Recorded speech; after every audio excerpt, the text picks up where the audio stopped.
Oh, that sweet, relaxing soundtrack. That must mean we're back in Shiny. Yes, we are, folks. I am back from vacation. Now, some of you may wondered, Air, Three Kingdoms is new. Why'd you go on some Warhammer 2 tear while you were out on vacation? Well, a couple of reasons. One, I was behind on that stuff. Two, it takes a lot less time to record. And I felt like I had neglected battles for a long time on my channel. Now, Three Kingdoms is out. I've been playing a lot of it.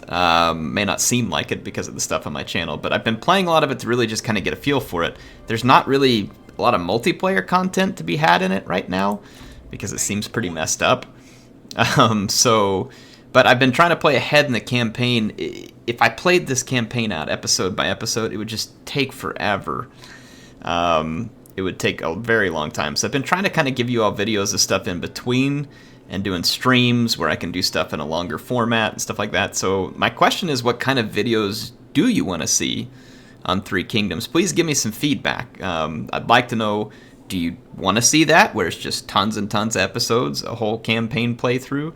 Do you want to see things focused on like specific efforts? Like, you know, you give me a challenge and then I go try and do that challenge? Is it tips? Do you want to know better ways to do things in the game? Like, let me know what you think, because I've been studying through a few things in the game. I've been learning. I'll share what I can, but I'd love to know what you want in terms of video content from me in Total War 3 Kingdoms. Events have negated So, the need for our alliance. Duchy of Song wishes to leave the coalition. Okay.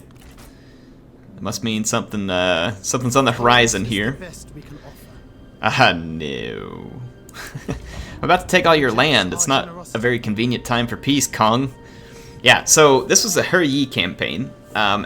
Hetai, however you say it, has Hetai, however it is, yeah, whatever. He is ascended to the faction leader, and he's in the army with He-Man. I know it's not He-Man. I just say that for fun. There's going to be some names, folks, that I murder purposefully because it's just my way of kind of having fun. So yeah, right now, what's left of Kong Ron's faction is the one that I'm currently taking a dump on. And I'm going to go ahead and just delegate this fight. I want to take the rest of his lands. I'm pushing really hard to gain a lot of territory and power because we spent so long in a grind, and it was a crazy grind. Probably one of the most interesting challenges that I've had in a Total War campaign, to be honest. I'm kind of bypassing this Yellow Turban Rebellion here because I don't want this city. I want to get up here and hit Kong Rong's, or sorry, it's not Kong Rong, it's Kong Chenziu now, or whatever his name is. I'm going after his settlements for the time being, because he's the only one at war at. I've been focusing for a while to make sure I don't get in multiple wars. And the Kingdom of Yan has been a good ally for a long time, though the Duchy of Song, I think, just bailed on us. They're up here to our north. We'll see what happens. Don't know what's up with the Duchy of Song. I've been able to maintain peace down here with the Kingdom of Wu, and they must have a pretty large kingdom, because I can see their capital's way down here.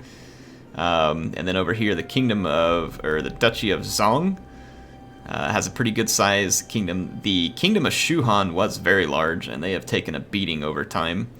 The other Yellow Turban faction over here, now led by Bu Jianping, is fairly large, but nothing crazy. And then we got Lady Kai up here to the north. So yeah, that's kind of a quick rundown of the factions as you see it here. Been a lot of alliances and a lot of shifting alliances over time. I do have quite a lot of money.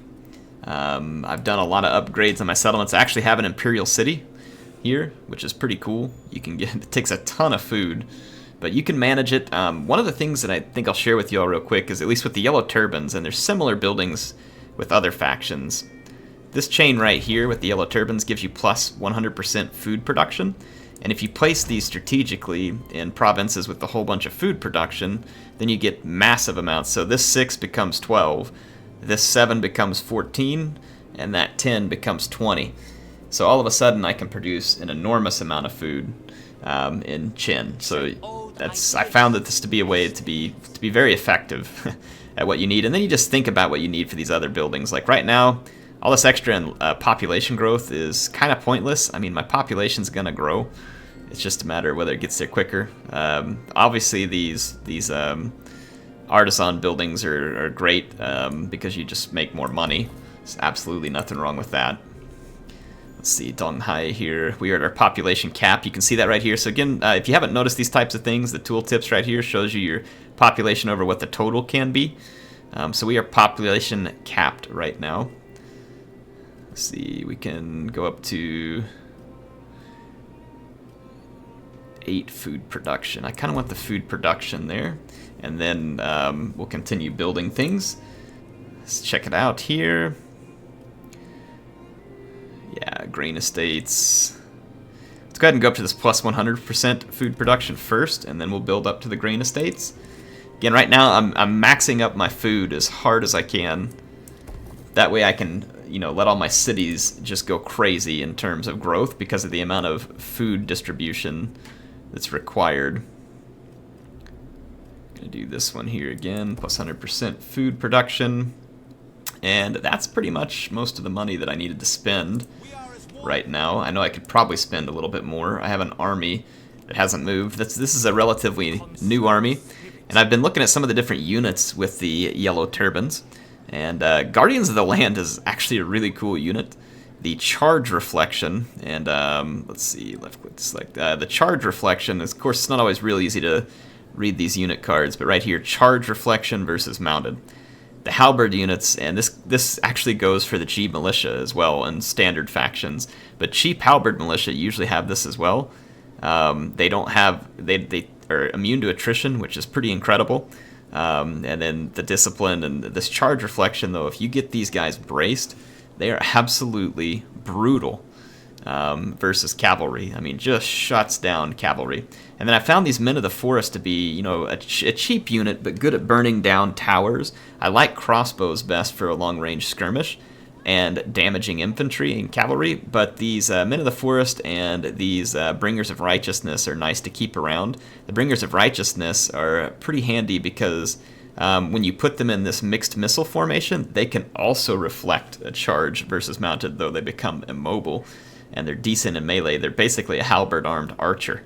The Yuxia are just constantly an awesome, you know, melee unit. Venerable Wu with the scare trait. I mean, yellow turban warriors are pretty crap, to be honest. But you know, I've been using a few of them here and there as just kind of mainline fodder. Do you like how the turn-ins in this game obviously aren't quite as long because there's not near as many factions as there is in Mortal Empires, but hey, it is what it is, and I'm enjoying the turn-ins not being quite so long.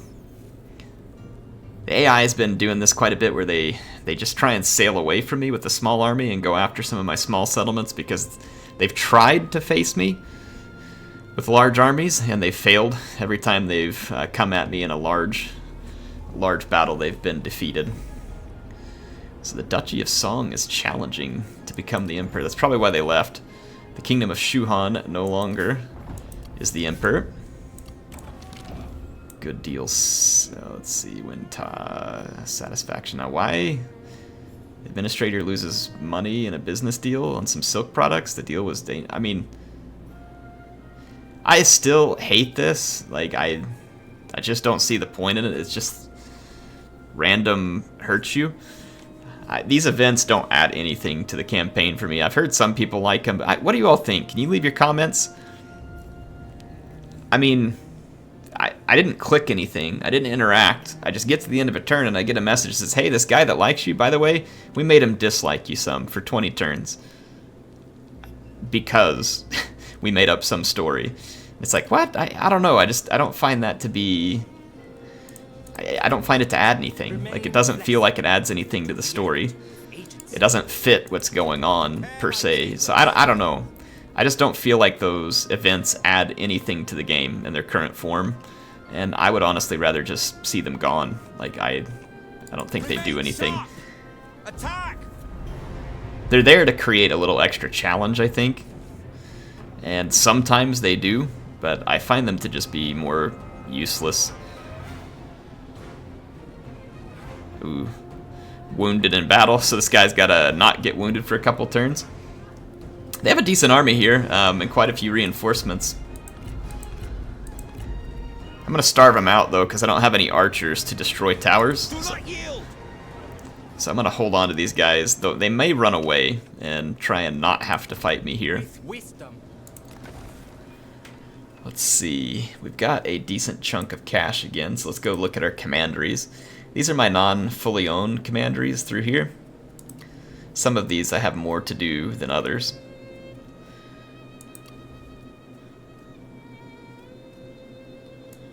I'm working again on any building where I can boost my food production. It's been a pretty big focus for me, but obviously I'll take some extra income as well at any time. There's a couple of industry buildings for the turbans that are helpful.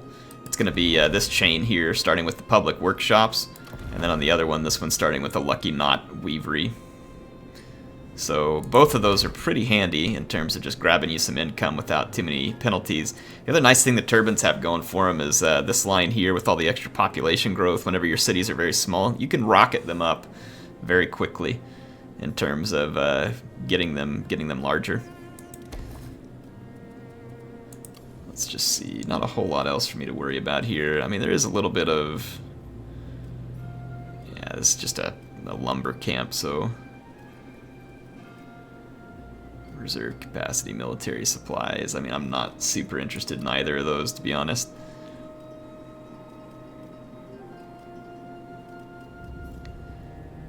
It's this farmer housing chain that eventually gives the boost to food production, and there's a livestock farm and a rice paddy there that I will, at some point, most likely own. Because I have to take it, so it kind of makes sense to build those at some point, but maybe not a big hurry right now. Anyway. Let's, the other army I have hasn't engaged here to the north because I'm kind of holding on to it just in case someone pulls a backstab. So I need to have an army ready to help me out with the backstab. I have a lot of money, and I can probably raise another army. The Kingdom of Yan wants me to join a war against the Kingdom of Shuhan, and trust me, I would really like to. I got a beef against the Kingdom of Shuhan from past turns. They really messed with me for a long time until they declared that they were the Kingdom of Shuhan, and then at that point they finally declared peace because I had fought off so many of their armies. But holy crap, was it a grind. I'm gonna reject this though because I'm focusing. I want Kong out, and then we'll continue on. I want to show you all my research and other trees when we get to this turn end as well. I find the campaign in this game, like, honestly, I got pretty annoyed early on playing the campaign with the turbans, but then I think I realized it was just the way the turbans play. The other factions are quite a bit different and didn't end up that way, and so when I first played the campaign I loved it. Then I hit this grind I didn't understand and it upset me, and I'm glad it wasn't that way all the time, but it created an interesting challenge. I'm pretty big on this campaign right now. It's got a great campaign. Overall, I probably still prefer a Warhammer campaign, and the only reason though, and there's only really one reason, and it's because the Warhammer campaign just has more faction diversity. But that's the nature. Oh, this was Militia of Virtue is another cool unit. Let me introduce this one real quick too. They have a whole bunch of charge bonus, and they actually have some decent armor piercing damage. Anyway, yeah. So why would I say what I just said? Like I said, it's mostly because Warhammer just has the faction diversity. But I like the buildings in the campaign here. I like the diplomacy. Stuff is like always flipping around, and you just kind of never really know what's going to happen. So it's kind of cool in the sense that it's like you don't really know when someone's going to betray you or form a new alliance. Factions tend to grow pretty big on the map here, and they did in Warhammer as well, so that was good. But sometimes they didn't, right? Sometimes the factions would stay small. I noticed in this game, though, when you get to the late game, there's some big factions you're going to contend with, and it's fun. Very much enjoy it that way. That's the way I want to see it in the late game. There's some big factions, and they have a lot of armies, and you're going to find yourself in some big fights, and big fights are the reason why I love Total War. Yes, I do enjoy the campaign map in this game, but for me, I'm having the most fun in a Total War game whenever I am playing a lot of awesome battles. So anyway, let's get this main group going here. I'm gonna minimize this information card for a while so it doesn't get in the way for you all.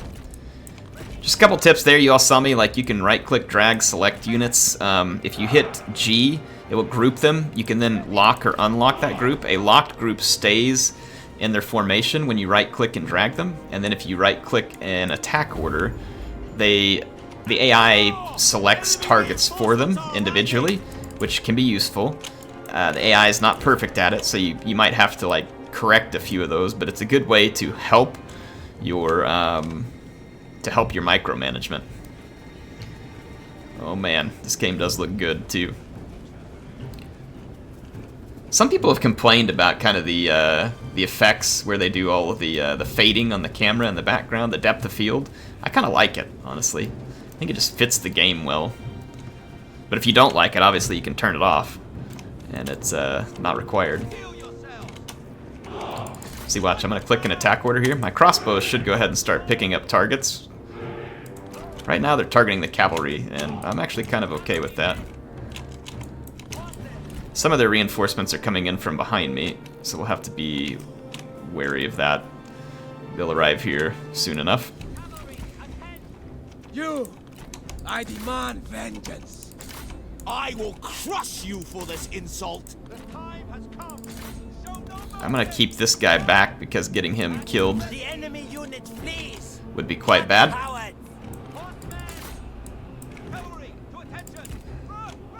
Let's get my crossbows.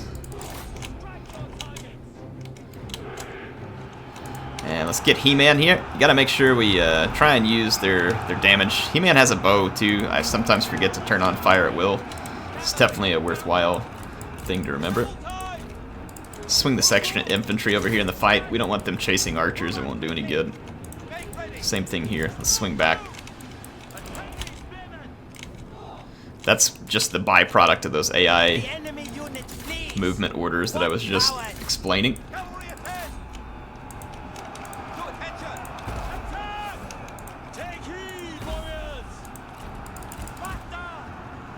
Should be safe to go at him. Let's turn the crossbows around. Get ready to open fire on the troops that are moving in from behind, because we no longer really have too much to worry about. Let's get a look at this militia of virtue.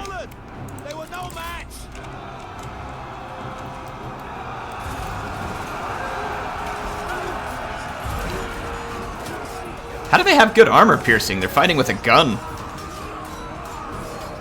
Like the wooden staff, that doesn't seem like it would be a unit that's be good at AP, but they have better than fair AP damage. Alright, so we absolutely crushed the enemy infantry line there, and the enemy leaders are in trouble. And now their reinforcements are being fired on by my crossbows. Let's bring He-Man up to fight Wei Kai. I wonder if he'll duel. No, he doesn't want it. Oh, he does want it. Scholars are pretty good at dueling, so we'll take it. I'm gonna pull my units back this way.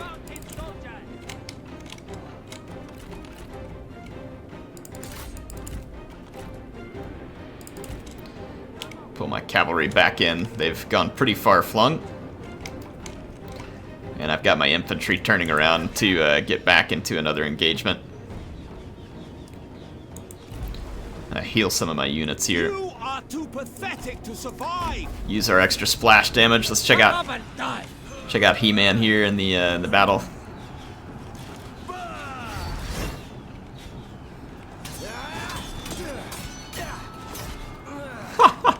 I do like the combat that they've put together for the duels. It is pretty epic. Sometimes the duels take a very long time to conclude, though. So, and then when you get pulled into them, The men have no ammunition.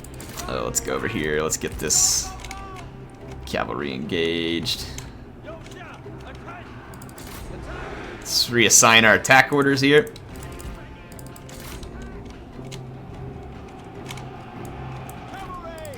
Come out here and get these. Crossbows are actually pretty dang decent in melee when they're done with their ammo too. They're not bad. They are not bad. Go take out this enemy leader. See here our yellow turban horsemen Should get in here and tear up these Fury of High light crossbow infantry. 2 light crossbows in the game. They've been a lot of fun. Okay, took out an enemy general, and then He-Man is winning his duel quite spectacularly. Alright. Oh, my reinforcements. They're all over this flank.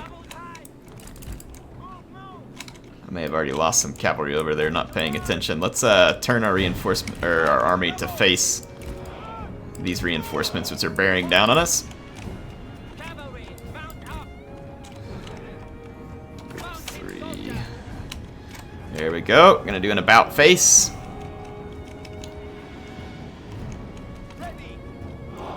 My army is really blobbed up because of the way they about faced.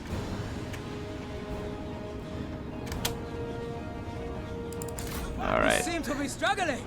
See right there how many of my units blobbed on one? Oh, how witty! How very Depending on the AI formation, that will sometimes happen. So, occasionally you kind of have to manually unblob some of your troops.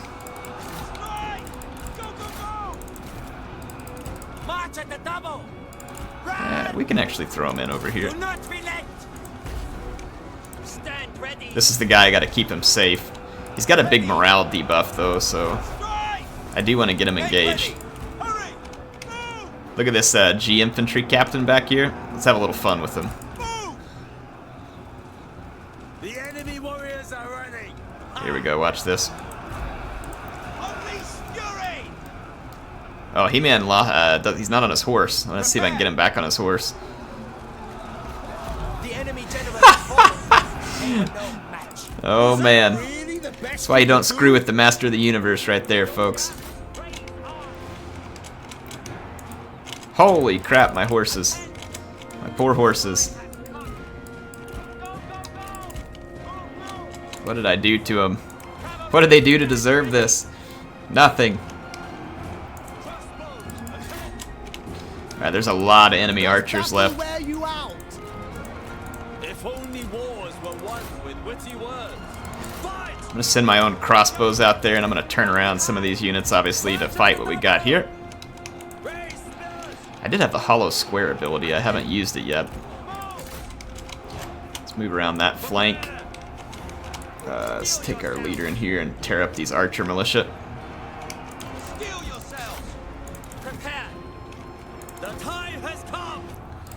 This fight, we're not really needed over there. This turned into quite a brawl here.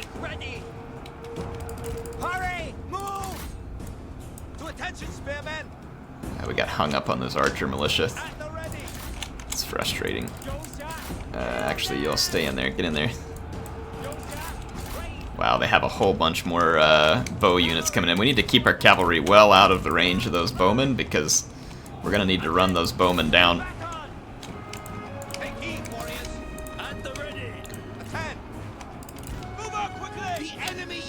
We can go tear up this big blob over here with... I thought I told him to get back on his horse. Where is this horse? Okay, it's over there. I need to get him back on his horse. Ah, I'm gonna get caught up on these stupid crossbows. I'm trying to move away from them right now. Keep pushing over here into their archers. Oh, that's not good. Got a lord out here. Let's send Hitai out here to help our guy. We can't get caught out alone here. And then He-Man's back on his horse. Watch what we'll go do with him. I'm gonna show you the viability here. Let's move to outflank. I hate what their archers are doing to me, but I'm not given a whole lot of choice here. I can't run them down. So instead, I'm gonna go for the death blow against this blob here. Watch this. This should be good. He-Man should tear this blob to Kingdom Come here.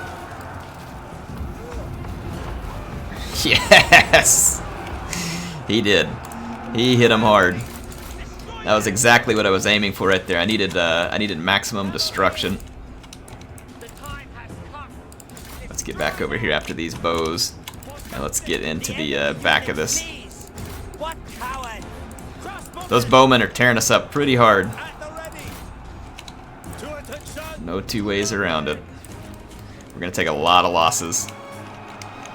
But we should be able to break up the enemy leadership, and then I've got this cavalry out here that was kind of waiting for this moment. I say this moment, they should have gotten involved a little sooner, but they didn't.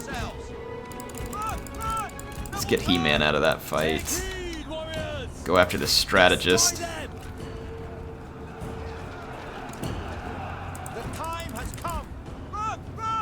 Alright, let's get into the back of this fight. If we get rid of that strategist, I think the rest of these forces will break. Ugh, why is cavalry so slow in this game? Look, the enemy rat. Craven. Alright, got another other units out here. Come on, get him. Let's get some splash damage in here with He-Man.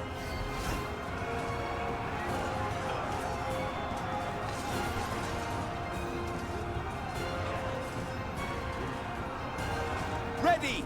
He's got about 30 seconds before his missile barrage ability is ready.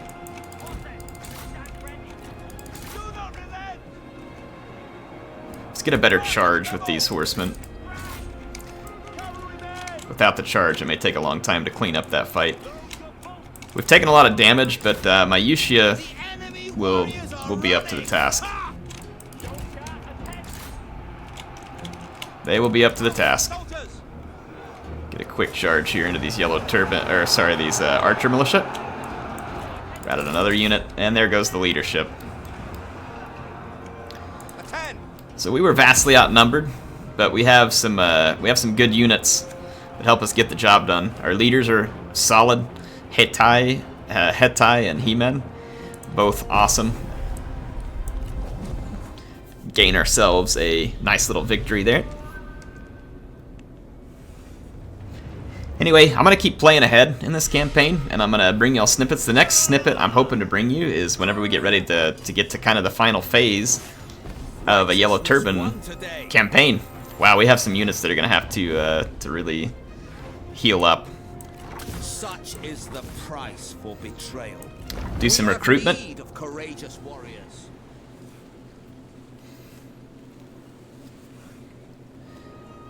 Now, hopefully, Kong doesn't have a whole bunch of extra reinforcements nearby that we can't see.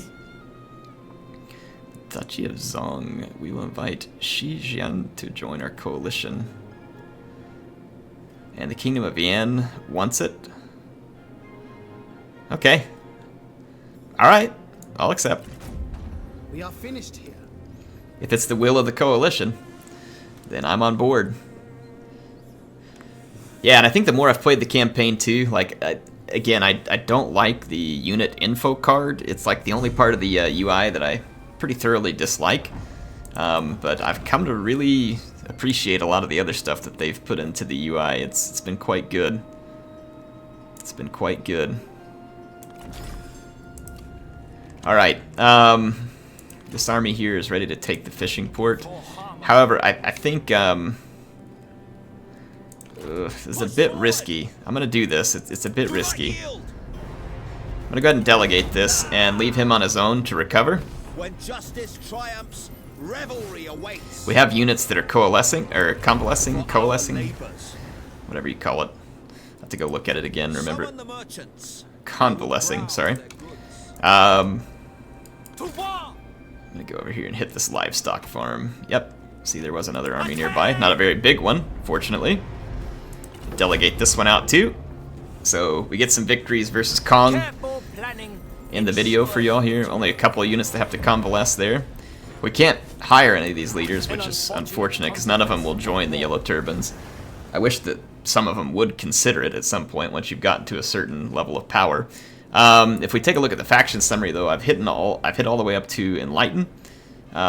This Yellow Sky Mandate cancels alliances with other emperors. Victory condition: unite China by bringing all emperor seats under your control by owning 95 counties. So all emperor seats have to be under control. So that's going to be an interesting way to win. We've gone all the way up here to Enlightened, and if we take a look at all the emperor seats, which I think you can see out here on the map, Maybe? Yeah, you got Kingdom of Wu down here. There's an Emperor seat. This looks like one there. And then there's another one up here in the north. So we'd have to bring all of those under our control. And in order to do that, I'm going to need a lot of money and a lot of power. And that's what I've been working on. So grabbing up this extra land and getting access to these resources is just one step along that way. We certainly want to go take this city off of him and any remaining farmland as well. So that's what I'm going to continue to do, and like I said, I'll probably give you all another snapshot of this soon. I hope you enjoy it. HeirofCarthage, signing out for now. Hey, if you enjoyed the video, do me a big favor. Go hit the like button. It helps me out a lot. And if you want to see more, make sure you subscribe. And again, please give me that feedback on what kind of Three Kingdoms videos do you Three Kingdoms fans want to see. Let me know, and I will make it for you. See you soon.